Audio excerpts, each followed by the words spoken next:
So hello everyone, और कैसे हो आप लोग। तो आज हम लोग पढ़ने वाले हैं आर्मस्ट्रॉन्ग नंबर का प्रोग्राम कैसे बनाते हैं। उससे पहले हम ये जानते हैं कि आर्मस्ट्रॉन्ग नंबर होते क्या हैं। तो चलिए स्टार्ट करते हैं। आर्मस्ट्रॉन्ग नंबर क्या होते हैं, यहाँ पर मैं एक एग्जाम्पल ले रही हूँ। हमने एक एग्जाम्पल लिया है 153। अब देखो आर्मस्ट्रॉन्ग नंबर क्या होते हैं।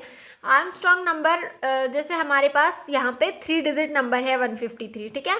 तो इन सबको इंडिविजुअली अलग अलग करेंगे। पहले तो हम 1, 5 और 3, ठीक है, जितने भी नंबर्स होंगे। देन ये 3 डिजिट नंबर है तो इसीलिए हम इसका क्यूब करेंगे। ये मतलब नंबर पर डिपेंड करता है कि कितने डिजिट नंबर है। अगर यहाँ पर 2 डिजिट नंबर होता तो हम इसके स्क्वायर कर रहे होते, बट यहाँ पर 3 डिजिट नंबर है इसलिए हमने क्यूब किया और इन तीनों के क्यूब को ऐड कर देंगे। अगर इस पूरे का जो सम है वो वापस से 153 आ जाता है, इसका मतलब है कि ये एक आर्मस्ट्रॉन्ग नंबर है। और अगर ये सम इन तीनों का सम 153 के इक्वल नहीं आता है तो ये आर्मस्ट्रॉन्ग नंबर नहीं है। ऐसे ही हम बाकी नंबर्स को भी चेक कर सकते हैं। वो नंबर 3 डिजिट हो सकता है, 4 डिजिट नंबर हो सकता है। यहाँ पर 3 डिजिट नंबर था तो हमने यहाँ पर क्यूब लिया। अगर ये 4 डिजिट नंबर होता तो हम यहाँ जहाँ 3 पावर लगाइए वहाँ पे हम इसकी पावर 4 लगाते, देन इसको सबको ऐड करते। तो अभी हमने देखा आर्मस्ट्रॉन्ग नंबर क्या होता है। अब हम इसके लिए प्रोग्राम बनाना सीखेंगे, इसके लिए लॉजिक बिल्ड करना सीखेंगे। ओके, सो यहाँ हम सी में प्रोग्राम बना रहे हैं, ठीक है। ये हमारी हेडर फाइल है, देन ये मेन फंक्शन है। अब इसमें हमें 4 वेरिएबल्स की ज़रूरत है। तो हमने पहला वेरिएबल n बनाया है। n वो वेरिएबल है जिसमें हम वो वैल्यू स्टोर करेंगे जो हम यूज़र से इनपुट लेंगे, ठीक है। यूज़र से इनपुट लेंगे मतलब यूज़र से एक वैल्यू मांगेंगे, देन हमें रिमाइंडर की ज़रूरत पड़ेगी। तो रिमाइंडर के लिए मैंने रैम वेरिएबल का यूज़ किया है। देन सम इसलिए क्योंकि ये देखो इस सब का सम करके किसी वेरिएबल में तो स्टोर करना पड़ेगा ना, क्योंकि 1 का क्यूब, 5 का क्यूब और 3 का क्यूब, तो इन सब का सम करके किसी एक वेरिएबल में हमको स्टोर करना पड़ेगा। इसीलिए हमने ये वेरिएबल बनाया है सम, और इसमें इनिशियलाइज कर दिया है 0 से। देन एक वेरिएबल बनाया है टेम्प मीन्स जिसमें हम टेम्पररीली n की वैल्यू स्टोर करने वाले, समझ गया। तो अब हम आते हैं नेक्स्ट लाइन पे। इसमें कुछ नहीं किया है, हमने एक नंबर यूज़र से मांग लिया है, देन इसमें स्टोर करवा लिया है स्कैनफ में, ठीक है। अब यहाँ पर टेम्प जो हमने वेरिएबल बनाया था उसमें हमने n की वैल्यू डाल दी। जो टेम्प वेरिएबल बनाया था उसमें हमने ये n की वैल्यू डाल दी जो हमने यूज़र से मांगी। अब सपोज़ करो यहाँ इंटर नंबर बोला है तो यूज़र ने एक नंबर इनपुट किया, 153 ही ले लेते हैं n की वैल्यू, ओके। देन ये हमने स्टोर कर ली। देन टेम्प में n की वैल्यू डाल दी, तो टेम्प की वैल्यू क्या होगी, टेम्प की वैल्यू भी 153 हो गई, राइट। अब यहाँ आते हैं नेक्स्ट लाइन में, लूप लगाया है हमने वाइल लूप। तो वाइल लूप की कंडीशन क्या है, n is greater than 0। n जब 0 से बड़ा होगा तभी ये जो लूप है ये रन करेगा, ठीक है। तो n कितना है हमारे पास 153, ये कंडीशन ट्रू है, ठीक है। तो अब हम इसके अंदर जाएंगे, लूप के अंदर इंटर किया हमने, तो फर्स्ट लाइन में हमारा रिमाइंडर इज इक्वल्स टू, तो यहाँ रिमाइंडर की वैल्यू क्या हो रही है, देखो रिमाइंडर की वैल्यू हो रही है n m%10। m% का मतलब होता है रिमाइंडर, मतलब जो n है, n कितना है 153। अगर हम इस 153 को 10 से डिवाइड करते हैं तो जितना भी रिमाइंडर बचेगा वो हम इस वेरिएबल में स्टोर करेंगे। इसका मतलब यही है ना, n है 153 m%10।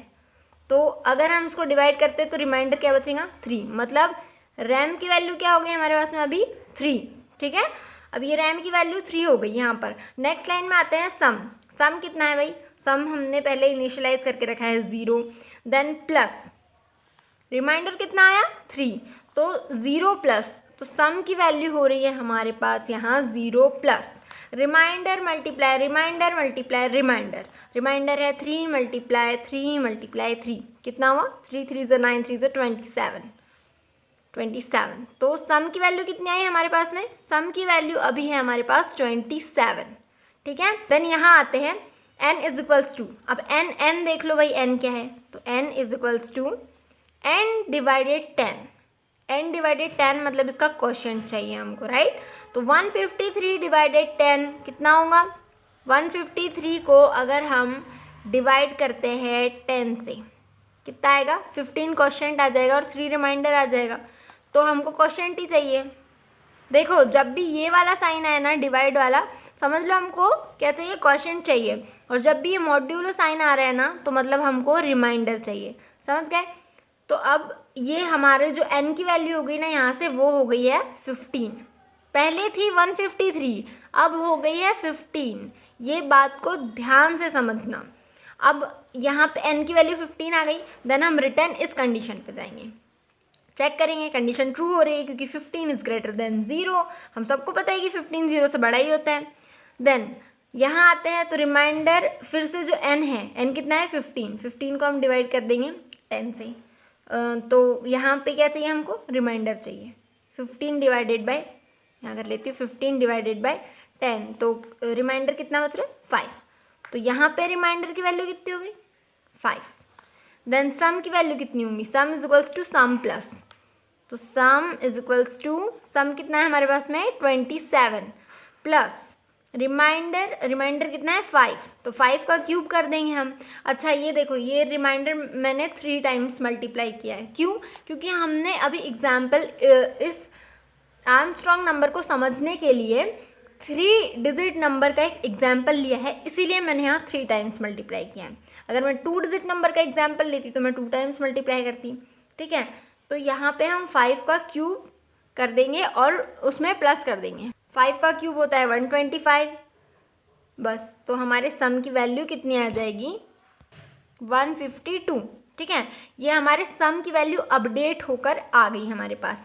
तो n की वैल्यू क्या आएगी अब, n is equals to, n कितना है हमारे पास, n कितना आया था 15 आया था ना, तो 15 डिवाइडेड बाय 10 करेंगे हम। यहाँ पर हमको क्या चाहिए, क्वोशंट चाहिए। तो क्वोशंट कितना आ रहा है 15 डिवाइडेड बाय अगर 10 करते हैं तो ये तो हमारा रिमाइंडर था। ठीक है, 15 डिवाइडेड बाय 10 अगर करते हैं तो क्वोशंट क्या आएगा 1। ये क्वोशंट आ रहा है तो बस हमको क्वोशंट ही चाहिए, तो n की वैल्यू कितनी होगी 1। ठीक है, ये अब फिर से 1 है तो 1, ये कंडीशन फिर से ट्रू हो जाएगी क्योंकि 1 इज़ ग्रेटर देन 0। देन हम फिर से यहाँ आएंगे तो रिमाइंडर की मतलब REM इस वेरिएबल की वैल्यू निकालेंगे n m%10, n कितना है 1 m%10। अब जब भी हमें 1 डिवाइडेड 10, देखो ये है हमारे पास में डिविजर, 10 क्या है हमारे पास में डिविजर है और 1 क्या है डिविडेंट है। तो जब भी हमारे पास डिविजर छोटा होगा डिविडेंट से, सॉरी डिविजर बड़ा होगा डिविडेंट से, तो हमें रिटर्न क्या करना है डिविडेंट, मतलब हमारे पास में रिटर्न क्या हो जाएगा 1।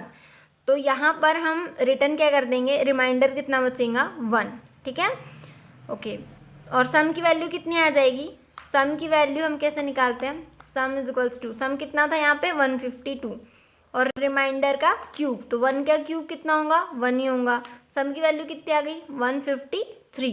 ठीक है, अब n की वैल्यू देख लेते भाई, n की वैल्यू कितनी आ रही है, तो n डिवाइडेड 10, अगर हम n को डिवाइड करते हैं 10 से, मतलब 1 को डिवाइड करते हैं 10 से, तो 1 को डिवाइड करते हैं 10 से तो हमको 0 पॉइंट में लेना पड़ेगा कुछ, राइट, और ये 0.1 हो जाएगा। तो 0.1 और हमने जो n है वो क्या दिया है इंट में दिया है, इंटीजर है ये हमारा, तो ये सिर्फ 0 उठाएगा। ये 0.1 के लिए उसका मतलब कोई मतलब ही नहीं है, वो सिर्फ 0 उठाएगा। तो वो चेक करेगा कंडीशन और कंडीशन फॉल्स हो जाएंगी यहाँ पर, राइट, यहाँ पे कंडीशन फॉल्स हो जाएगी क्योंकि ये 0 आ गया है। तो यहाँ लूप के अंदर हम इंटर ही नहीं करेंगे। देन हम यहाँ पर आएंगे इफ़ के पास, चेक करेंगे इफ़ टेम्प कितना है हमारा, टेम्प में हमने क्या वैल्यू डाली थी, टेम्प में हमने n की वैल्यू डाली थी और n में था 153, n में क्या था 153 था। तो temp is equals to sum कितना है 153, है ना, टेम्प है 153 और सम भी है 153। तो अगर टेम्प इज इक्वल्स टू सम है, हाँ जो कि है, यहाँ पर कंडीशन ट्रू हो रही है, तो हमें प्रिंट करना है आर्मस्ट्रॉन्ग नंबर। अगर नहीं है एल्स, तो इस कंडीशन में प्रिंट करना है नॉट, मतलब नहीं है। तो ये है हमारा आर्मस्ट्रॉन्ग नंबर का प्रोग्राम। अब हम इसको एक बार रन करके देखते हैं तो हमें ज़्यादा बेटर समझ में आएगा। तो ये मैंने प्रोग्राम राइट कर लिया है। अब हम इसको रन करके देखते हैं कि इसका आउटपुट क्या आता है। तो सबसे पहले हम नंबर इंटर कर देते हैं, 370 इंटर करते हैं इसमें। तो 370 हमारा आर्मस्ट्रॉन्ग नंबर है, जो कि बिल्कुल करेक्ट आंसर है क्योंकि 370 हमारा आर्मस्ट्रॉन्ग नंबर है। तो ये हमने आर्मस्ट्रॉन्ग नंबर के लिए प्रोग्राम बनाया। आज का प्रोग्राम आपको कैसा लगा कमेंट करके ज़रूर बताएं, और अगर वीडियो हेल्पफुल लगी हो तो लाइक करें और ऐसी और इंटरेस्टिंग वीडियोस के लिए सब्सक्राइब करें। Thank you for watching this video.